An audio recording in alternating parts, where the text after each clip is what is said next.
Warning, this post is going to get really nerdy. If you're one of those people who likes sitting in the back of the classroom and never raising your hand, keep scrolling. For everyone else, I'm standing inside Google headquarters with a class of my Duke students as we spend a month touring Silicon Valley.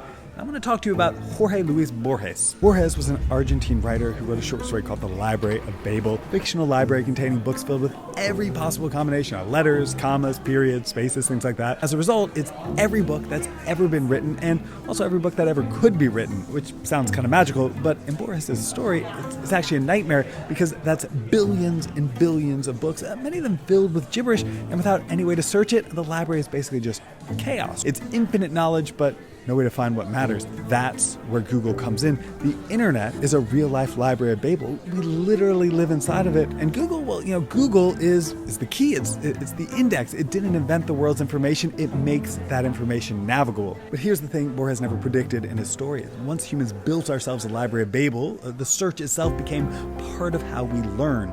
And that's wildly important, right? Deciphering what matters to us, as opposed to letting someone else do it or something else. I mean, that's a critical part of humanity.